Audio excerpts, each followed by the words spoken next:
In 1992, the Hollywood cameraman Michael A. Benson had a list of film credits that would have made other cameramen green with envy. Terminator 2, Ghost, and Patriot Games, to name just three. Benson specializes in what are called second units, and behind me is setting up a shot for the feature film Virus. Now, the first unit films most of the action with the leading actors. Second units shoot material that doesn't require the main characters, so they can both be filming at the same time.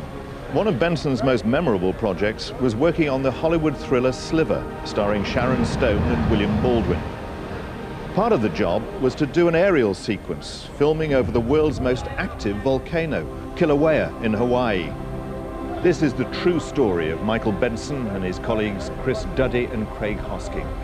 We've used actors in our reconstruction, but everything you see and hear is based on the accounts of the people involved. When Michael Benson began this project, he thought he'd be filming in paradise. Little did he know how he'd soon be desperate to escape from it.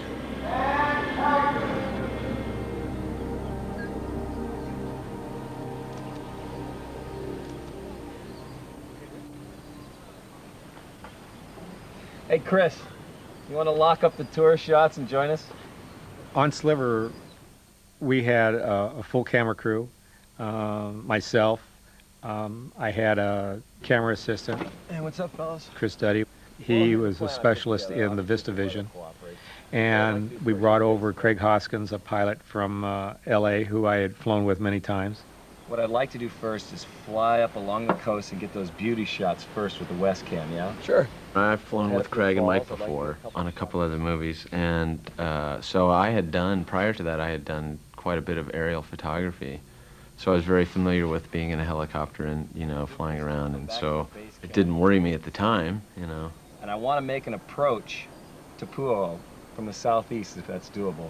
The southeast approach is definitely the best way to get in. Well, the sequence called to see the aircraft fly over and drop down into a volcano. So they were looking for footage flying over a volcano, and Kilauea's Pu'u Oo event was the only active live volcano that we knew of. What stock you want to use? Let's stick with a 4.5, yeah? Sure, I'll bring some 9.8 along in case we have some weather problems. Sounds good. First thing we're going to need to deal with, though, is Madame Pele.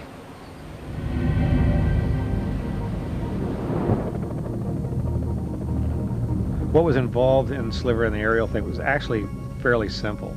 And none of us had any reservation about flying over the volcano.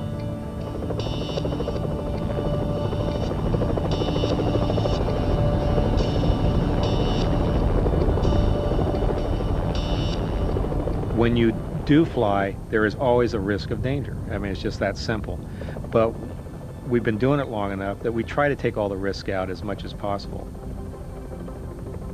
In 1992, the activity at Pu'u Oo was constrained to a lava pond in the base of the Pu'u Oo cone. The crater was between 70 and almost 200 meters high. The lava pond contained molten lava, splashing and degassing on the order of about 2,000 degrees Fahrenheit, about 1160 degrees in centigrade. Hawaiian folklore has a goddess by the name of Madame Pele. She's the goddess of fire. And people think, or Hawaiian superstition has it, that she lives in the volcano. All right, Craig, it looks like we're in position. So to pay homage to her, the idea is when you fly over, you throw the bottle of gin into the volcano. So we took this bottle of gin with us. We started shooting. As we went over the lip of the volcano, because we're shooting forward and Chris is in the back of the helicopter, I yelled back to Chris, Chris, throw the bottle in. What's that? Throw the gin bottle in. He threw it in, but unfortunately it didn't go into the volcano itself, it went on the lip. God, Chris, how do you miss a volcano? At that point, of course, Craig and I laughed at Chris and told him that he was a real wuss for throwing it because he couldn't get the bottle into the volcano. His side of the story was, well, that's good enough, she'll get the idea.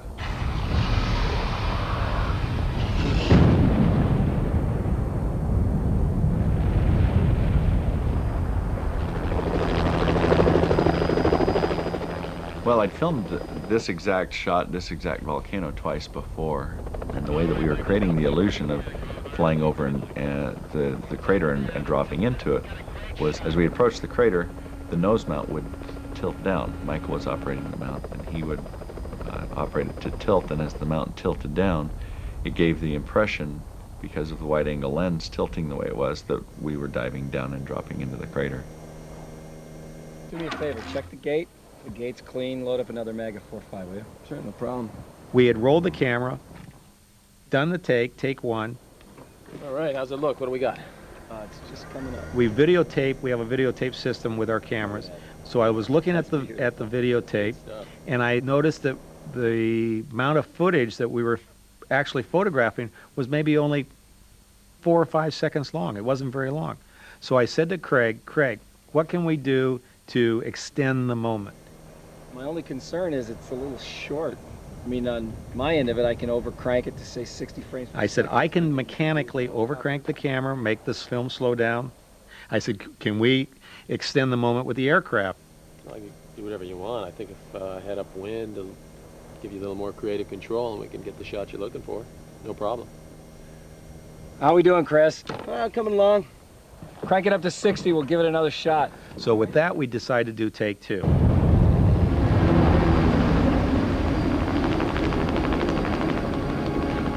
Okay, I'm gonna maintain probably about 30, 40 knots. If that's working for you, we're heading right on target right now.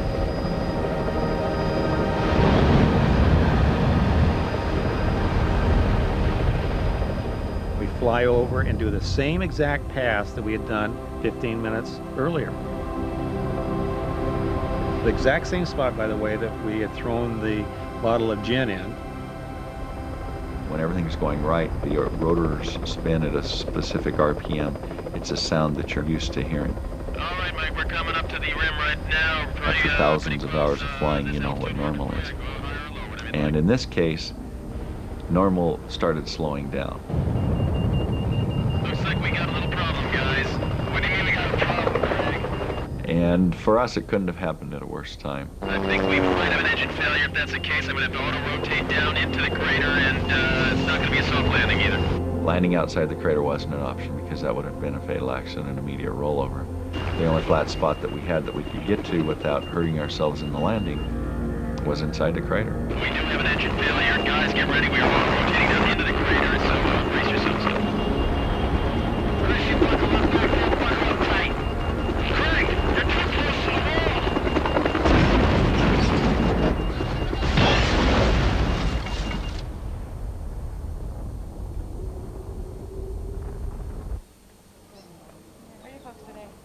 I think the notice of this crash in the Pu'u Oo vent was kind of typical how I usually hear about emergencies in the park.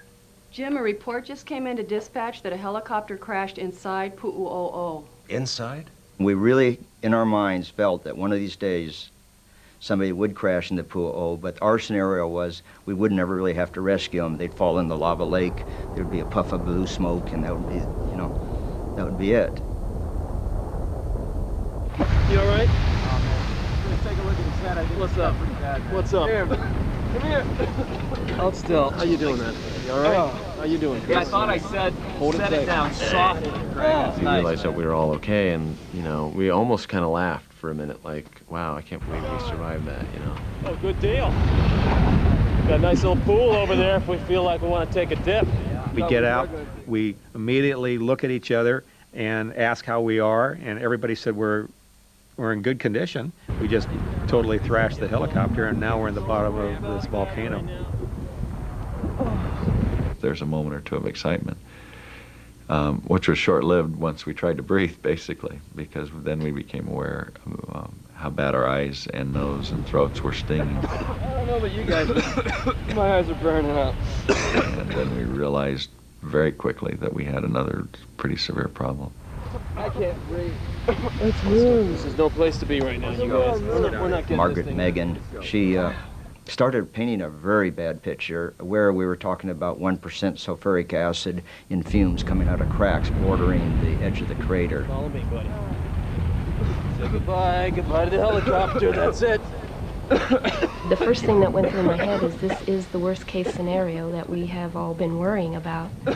We weren't really thinking that a film crew would fall in. We thought it would be one of us. But it was just a feeling, a sinking feeling of dread, and there's no way that these folks are going to ever get out.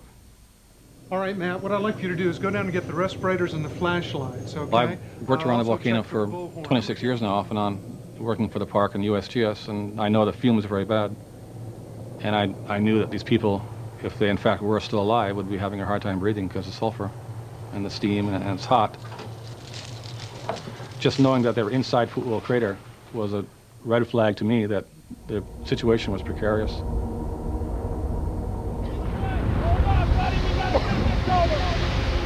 gonna have to try and get out of the south side. Oh man, we're not going back to that lava pool.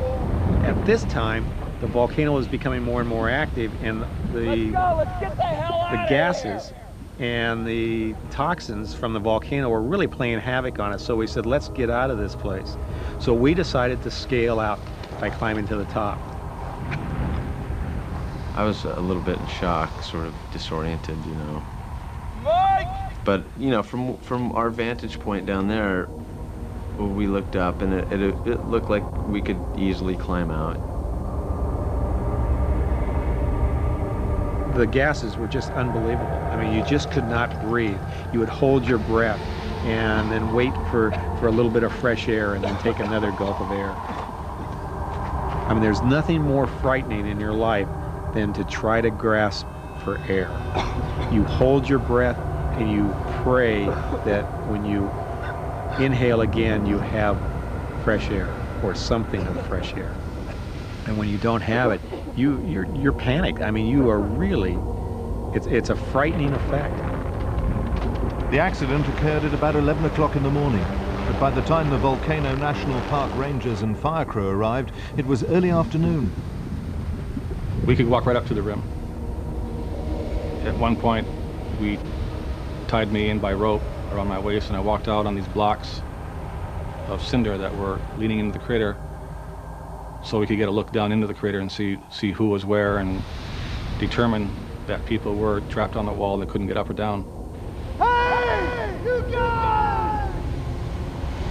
Hey! When we had first contact with the rescue party, they said to us that they were going to try to attempt to get to us, that they had climbing ropes and paraphernalia of that sort to try to make a rescue.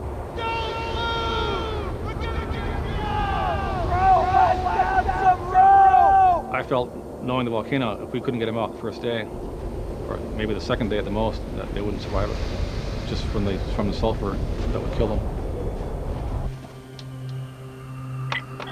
I came home from this football game, and there was a message on the machine from Howard Koch. I don't want to alarm you, but there's been a bit of an incident in Hawaii. Mike's okay, but I think it might be a good idea if you could give me a ring. And he said he had hoped that everything would be fine at that point when I spoke to him, but that they had crashed in a volcano. Michael was fine, and he said, would I like to go over there?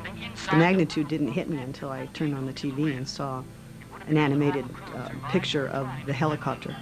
Rescuers are making their way around the rim, but their efforts are being hampered by the poor weather conditions.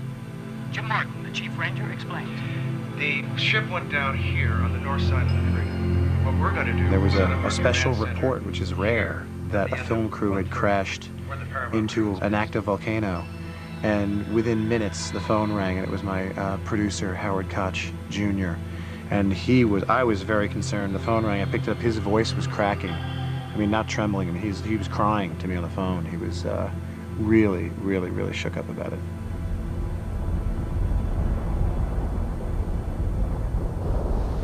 Chris, can you hear me? Halfway up the volcano was pretty easy climbing. As we got up past the halfway point, it started to get more difficult. There was more outcroppings of rocks and so forth that you would have to traverse back and forth and climb up over hand. We got up about 2/3 of the way, and Chris, who was in the lead, said, don't come up this way. He would yell back. Mike!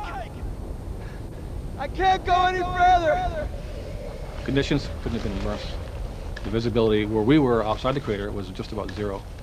So it was a very caustic, acidic scene for us and for our lungs and for our bodies, but also for our gear. By this time of the rescue, it was already 3 o'clock in the afternoon, or maybe perhaps 4. You know, darkness was coming soon, and it was apparent that we weren't going to get anybody out the first day. We probably were going to have to do an edge rescue. Take the equipment up and stand by, but probability we're going to try for what we call the long line extraction or evolution out of there. And we needed the best helicopter pilots we had. And so immediately we called Don Shear. I probably get involved in probably 25 searches and rescues a year. My beeper went off, and it's not a surprise to me. My beeper goes off all the time. It can be anything from a rescue to, hey, I need a quote for a job or something like that.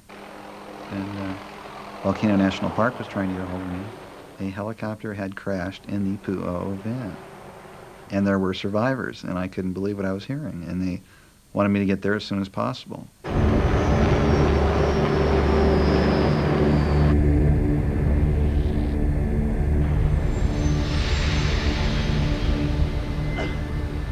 Initially, we thought we'd climb out of there.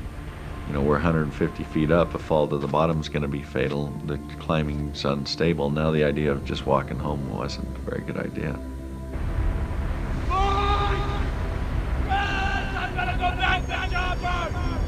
And I told them that I thought I had to go back and try to get the radio to work, but agreed that they would stay there so that there wasn't a chance of more than just one of us falling on the way down, or as well as being overcome by the gases on the bottom.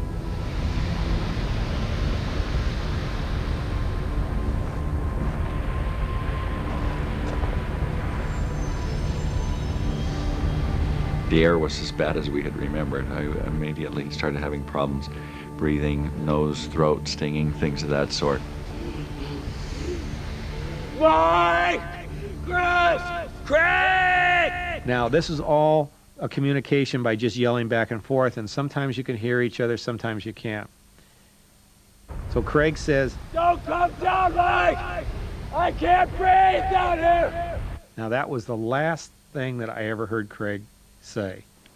I talked to Jeff, you know, on the way over. He said the weather was really bad. Don Shear did arrive. Paul Dukas got on board, and their instructions were to do a close assessment, try to locate all the victims, and then come back, and we will then formalize how we're going to approach the rescue.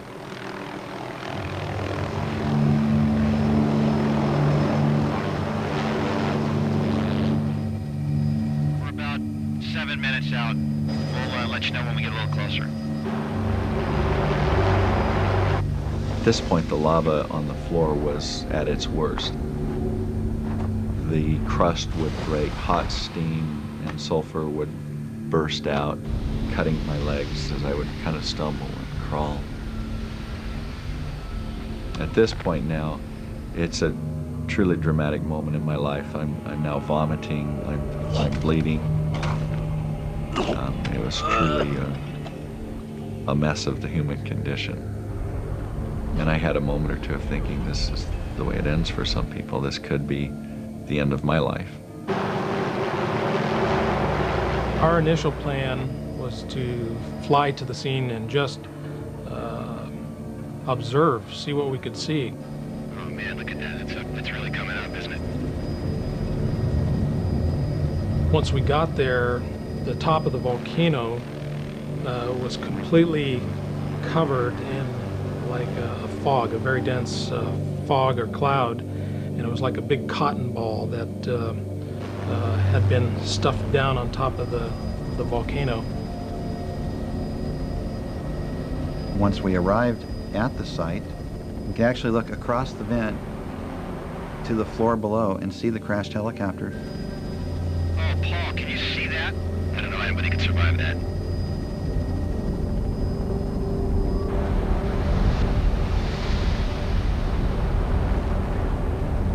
From what I'd initially seen of the damage that occurred to the aircraft and the electrical system, I wasn't sure whether or not I could get the radio to work. The camera we're using runs off of a 12-volt battery, which is the same as the aircraft power.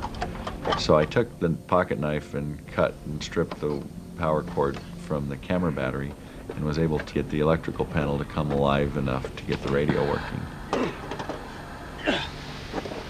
This is Craig Hoskins. Do you copy? I'm in the down helicopter. I'm the pilot of the down helicopter. Do you copy?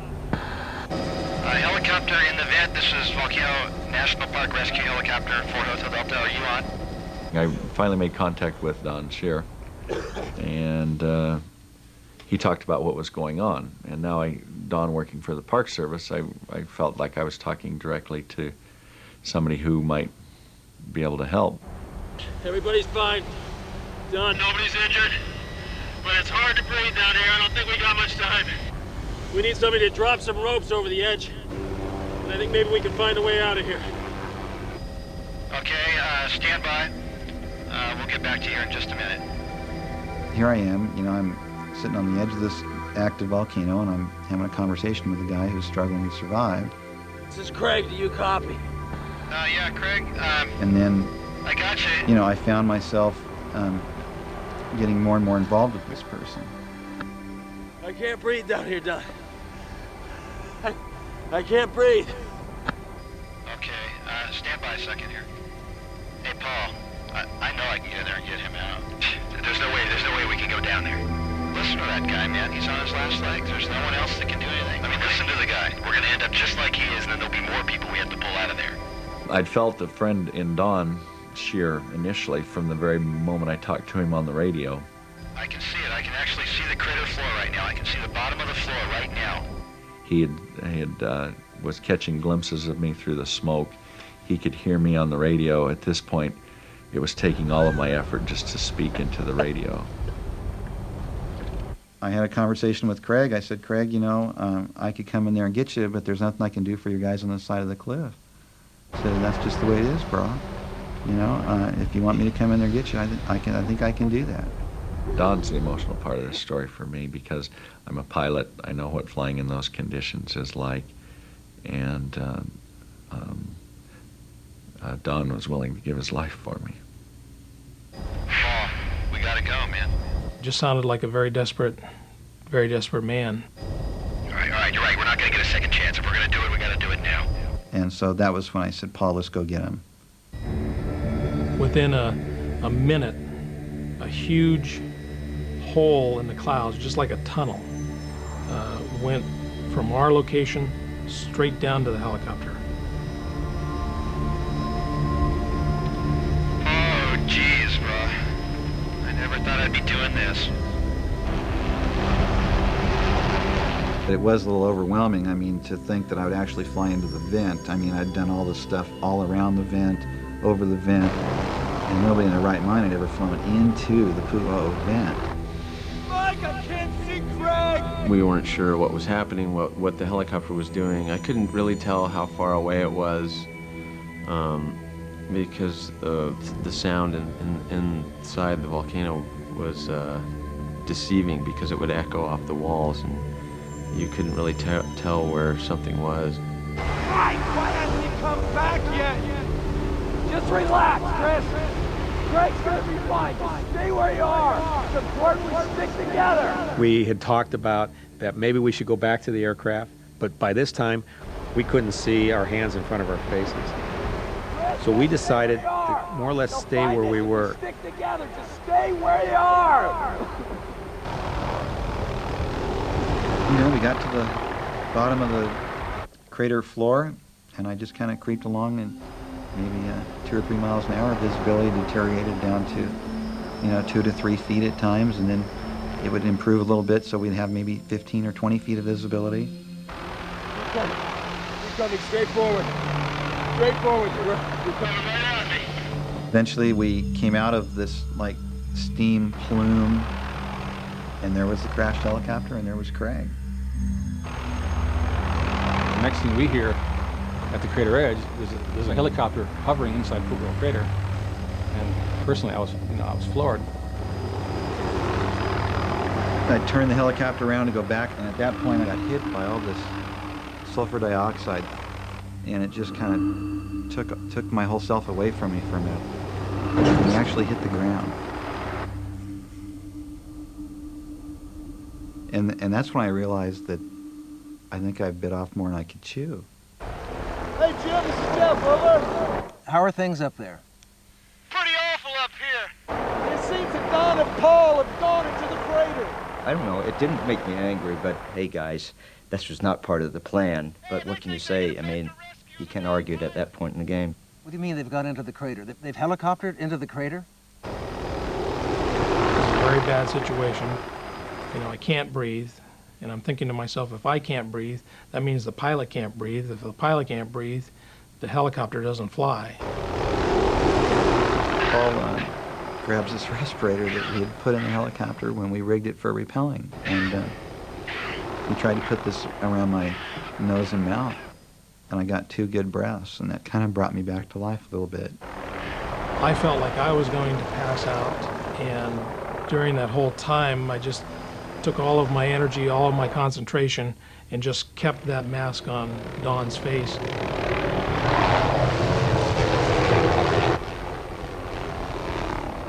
Finally, we started to see rocks on the left side that just came up out of the clouds.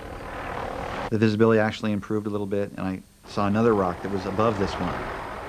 We got up a little higher, and then it opened up a little bit more. We worked our way up and out. And as soon as we crossed the rim, just all 3 of us just broke down and started crying. Because we had made it, you know? Once we made clear air, there's, of course, a moment of total release and excitement.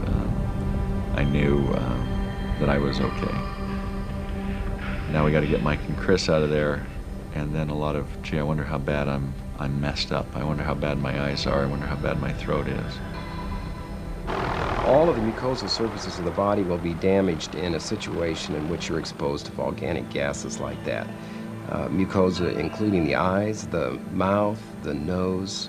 Wherever there's water molecules around to dissolve with the sulfur dioxide and trioxide, you're going to have the formation of acid, and injury will take place. Don and I got out of the helicopter and we exchanged a pretty serious embrace and kiss. And I tell you get emotional when it comes to Don. I know that. You're all right. Okay, please. I just got a couple scratches on me, guys. I'm really fine. I'm Okay. fine. You can clean me up over here. That's fine. That's what we'll do. And then we're going to go back and get Mike and Chris. Excuse me, please. Make way. Everybody at that point had decided it'd be a good idea for me to get in an ambulance and go to the hospital, except me. That's fine with me, because what I need to do is get this over with so that we can get down back I to didn't the think that'd be a crater. very good idea because I wanted something happening for Chris and Mike right now. I'm sorry. I'm sorry. You ought to be horsewhipped, you know? I know. I think we initially started with a feeling of hopelessness because we had already in our minds said nobody can go in there and come out alive.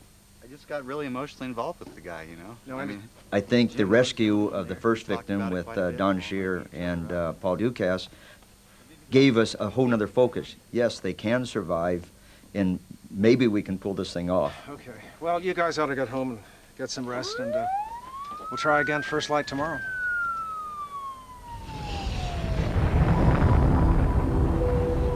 Our base camp was not a typical luxury base camp. We had no tents. We just had a sleeping bag and just spent the night huddled together, preparing for the morning and trying to talk this thing through. What are we going to do tomorrow?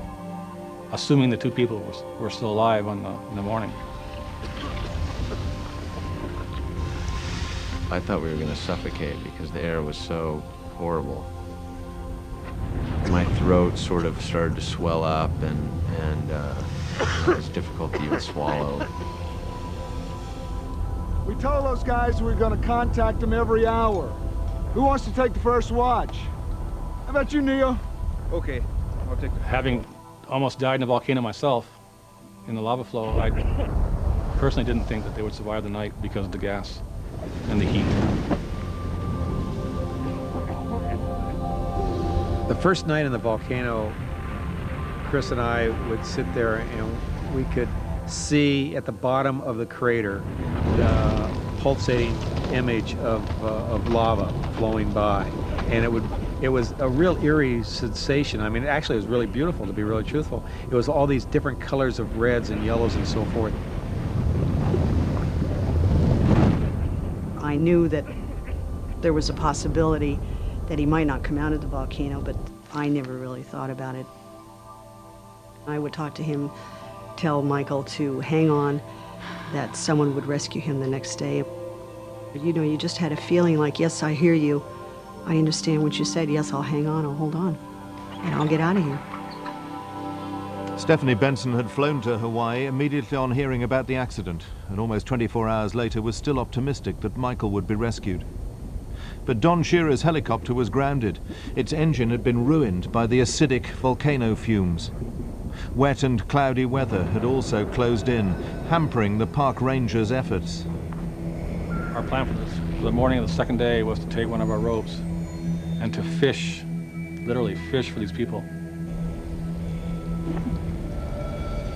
We knew we were generally above them somewhere, but when their voice is bouncing off the wall, on the opposite wall, and that's where the lava lake is, and it's all mixing together, we tried to tell them, we have this rope, we're going to throw it over the edge.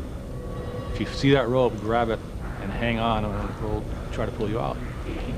What else are we going to do?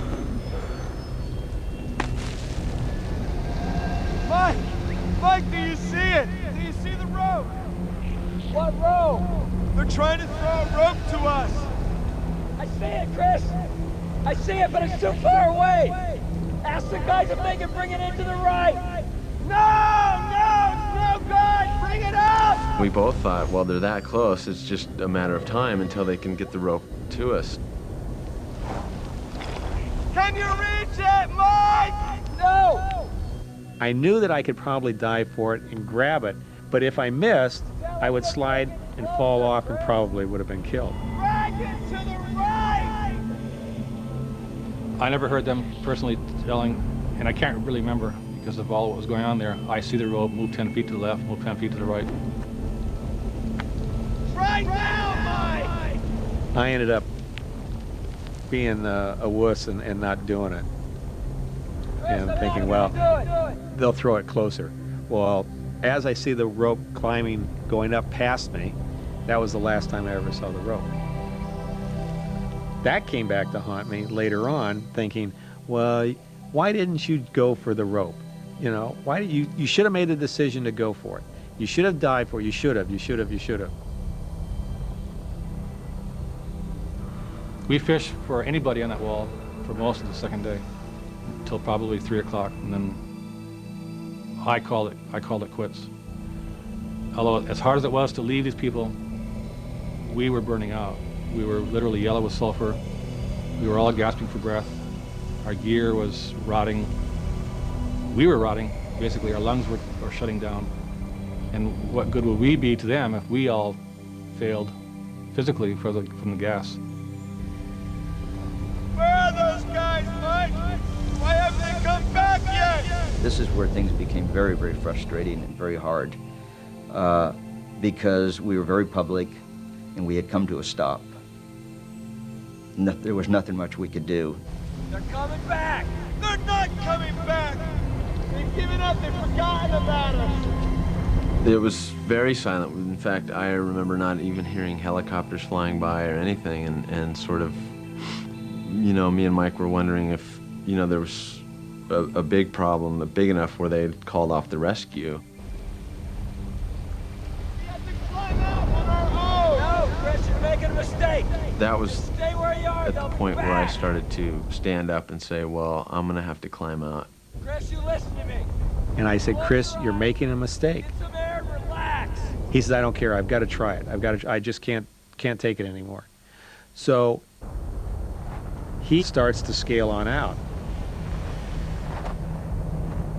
You know, I was holding on by my fingers and, you know, the toes of my boots and thinking, what have I done? I'm stuck here with, you know, I had a nice rock to sit on down there, and now I have nothing. So there was a moment there where I thought I made a really bad choice. I don't hear from him for probably a half hour. I yell to him. I can't get a hold of him. I yell. finally I get a very, very weak sound saying, I'm almost there, I got 5 or 6 more feet to go, and I'm there. Now that is the last time I hear about Chris.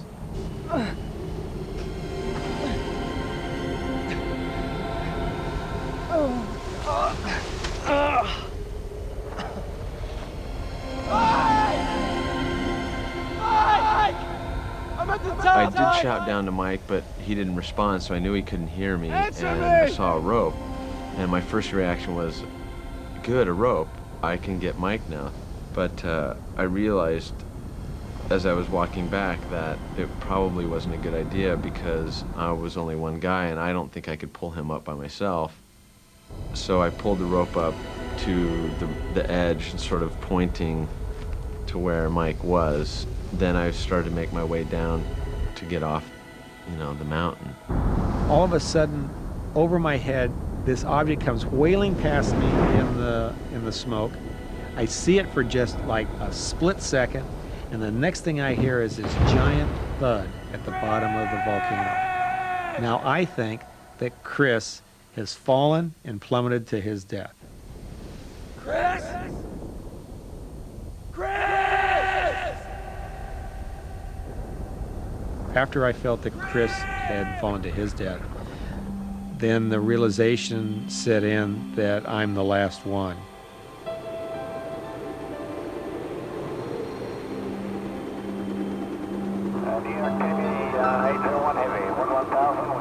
A passing helicopter spotted Chris Duddy wandering around the lava and landed thinking he was a lost tourist.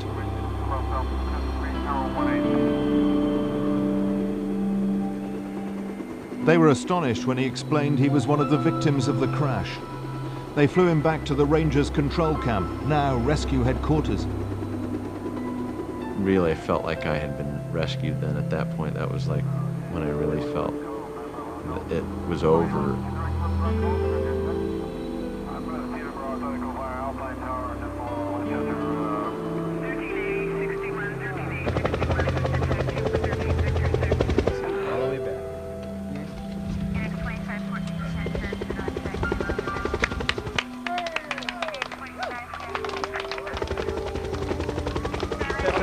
Totally elated that Chris had gotten out of the volcano. He's a young man. It was great. I thought, well, maybe our chances are better that Mike will get out of this, that he will be rescued. Mike will be okay.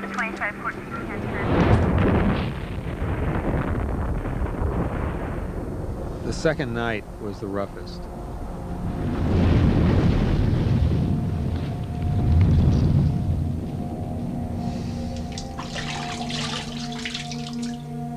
I've come to realize that Craig has died, and now that Chris has plummeted to his death, and I am the last survivor of the accident. Then you start to do a lot of real soul searching. And I kind of gave up. And I remember laying down and saying, okay, I'm just going to give up and just die.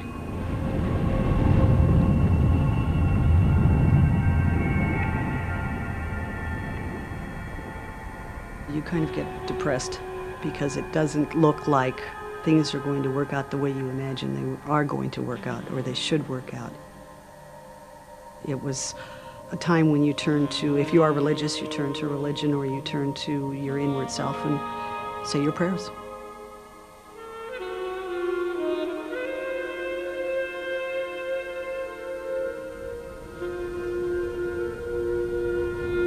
About 2 in the morning, I called the Weather Bureau up.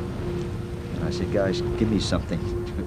And they said, you have something. 8 o'clock in the morning, there's a band of clear air, clear weather coming through. It's going to be very short, but you should have some clear weather up in that area.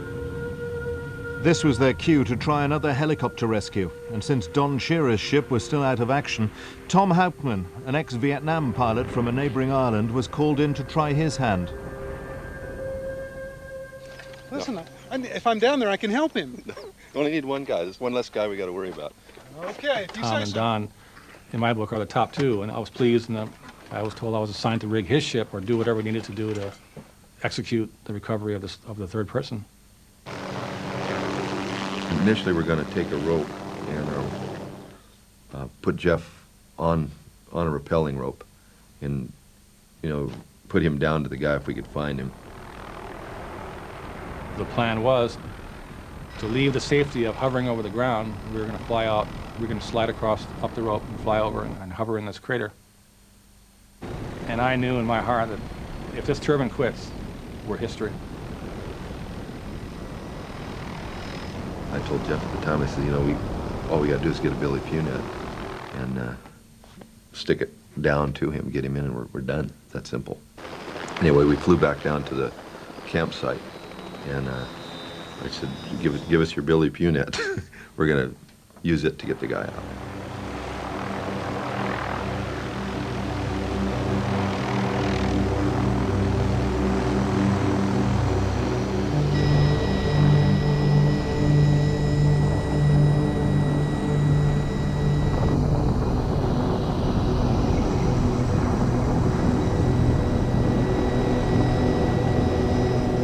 Leaning out, and as I'm looking up, believe it or not, it's just like the movies. The clouds parted away, and I see this gentleman leaning out the side of the helicopter. You're looking down, and it cleared for maybe 2 seconds. And that's a scene I'll never forget. Benson, with his hand up in the sky, looking at us, reaching out for us. He maybe was 100 feet below us, reaching for help. I couldn't believe it after 3 days.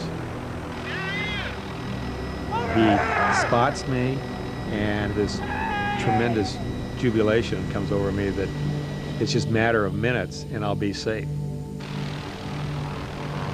I never saw Mike Benson again, just that one time.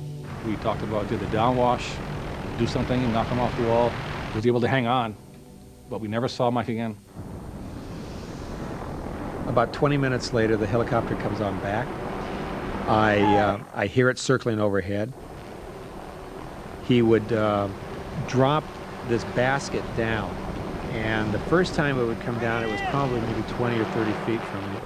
Then he would fish around, and then he would take it back up.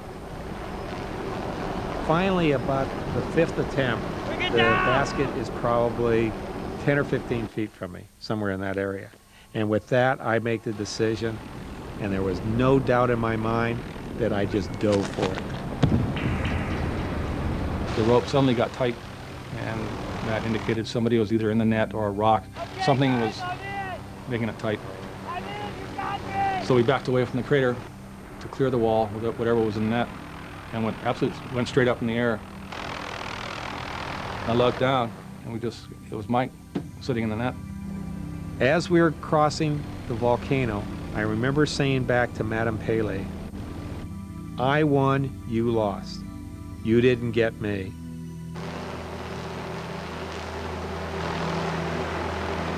We went down the mountain maybe half a mile or so and landed. I jumped out of the aircraft and he crawled out of the net. And I literally ran up to him. And both of us basically jumped in each other's arms. And Mike was ice cold, very, very cold. And he was crying, I was crying. And I told him, I've been looking for you for 3 days. And he shot right back, well, I've been waiting for you guys for 3 days. It was exciting to see him in there alive, because I fully didn't expect anybody to be alive being in there for at least 48 hours. I mean, I can't stand 48 minutes of that stuff. Somebody being in there 48 hours, it's, I didn't expect to see him alive. Michael Benson actually survived a world record 60 hours inside Kilauea.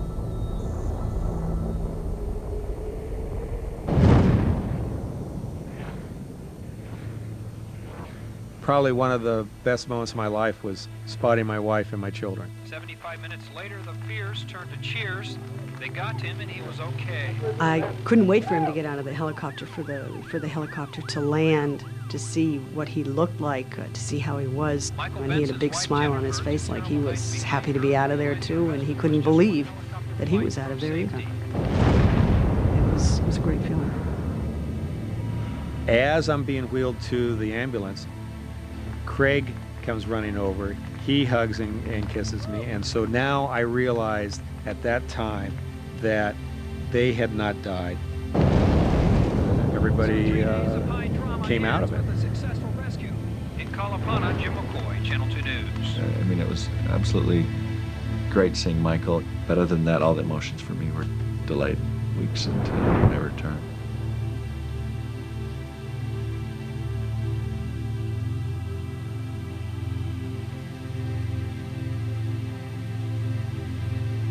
I can't seem to blink this away.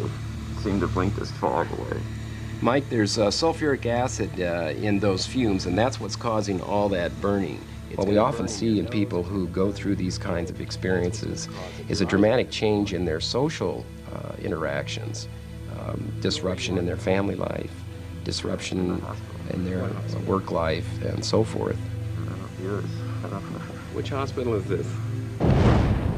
There's a serious bond between us now. I mean, we all three know what we each other went through and had this emotional tie now, you know. So I think it'll be like that forever. I'm just very grateful and thank God every day that there was no fatalities on our accident, and only good has come from the accident. I'm a better person because of it. I feel better about myself. I feel better about my work. I'm just a better, more confident person now than I was before. Ironically, every piece of film Michael, Craig and Chris shot was dropped from the final cut of Slither. Test audiences didn't like the first ending of the film, and a new one was written to replace it. We went in and tested the movie, and people didn't like that Sharon wound up falling in love with and running off with a man that she knew was a murderer and a voyeur. But regardless of the accident occurring, I wish we had used that original ending, because that was the writer's original intention. Even when we were making the movie, we said, this is the stupidest ending. They got to rewrite this. This ending will never, you just can't. This ending will never be in the movie. We knew it when we were shooting it. But people hire you to shoot things, you go shoot them. Some time went by, and Craig has a son, and his son wrote me a little card, you know? Drew me a little picture, shows this crashed helicopter, and it said, "Thank you for saving my dad." And that's kind of the end of the story, I think.